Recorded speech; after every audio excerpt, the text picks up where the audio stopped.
என்ன நடந்துச்சுங்கம்மா? பாப்பா எங்கே எப்போ போனாங்க?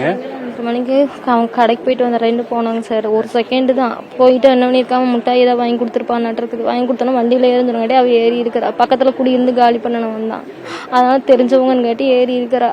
அவன் நேரம் கொண்டு போயிட்டான். கொண்டு போய் இந்த மாதிரிலாம் பண்ணுவான்னு எங்களுக்கு தெரியல. மறுச்ச நாள் தான் எங்களுக்கு அவங்களே எனக்கு தெரிஞ்சுது.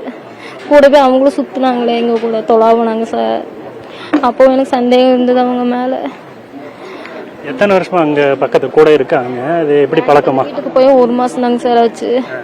அவங்க இருந்தாங்க 10 நாள் தான் அங்கே குடியே இருந்தாங்க. அதுக்கப்புறம் நான் அங்கே போனோன்னா அவங்க 10 நாள்லேயே அவங்க காலி பண்ணிட்டாங்க சார்.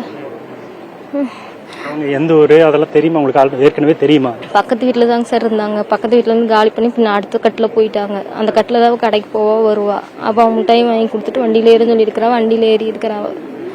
இந்த மாதிரியான பண்ணுவாங்கன்னு எங்களுக்கு தெரியல சார்.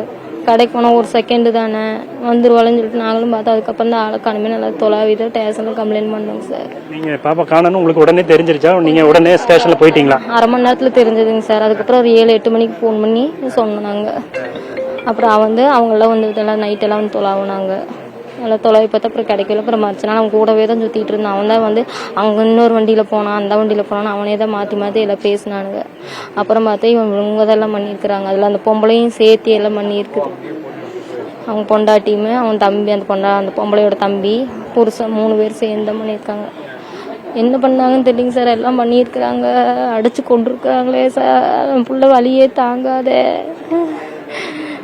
அவங்க கூட ஏதாவது முன்வீர சண்டை மாதிரி ஏதாவது இருந்தது? இல்லைங்க சார். நான் அந்த வீட்டுக்கு போய் 10வது நாள் அவங்க காலி பண்ணிட்டாங்க சார். காலி பண்ணிட்டு அப்போ அந்த வீடு காலியாக தான் இருந்தது. அப்புறம் அடுத்த கட்டுக்கு போயிட்டாங்க. அப்புறம் அவங்க இங்கே வரமாட்டாங்க. இவ கடைக்கு போக வரையில அவன் அங்கே வச்சு மிட்டாய் வாங்கி கொடுத்துட்டு இருந்துருக்கிறான். அது எங்களுக்கு தெரியல. அவள் அங்கேயே நின்று சாப்பிட்டு வந்துடுவா. அப்போன்னு இதை கரண்ட் கம்பி கிட்ட தான் நின்றுட்டு இருந்தேன் அப்படின்னு என் பையன் தான் சொன்னான். அதை வச்சுதாங்க சார். அப்போ கேமராலாம் செக் பண்ணி பார்த்தா வண்டியில் ஏறி போயிருக்கிறா. 2 கால் போட்டு உட்காந்து போனேன்.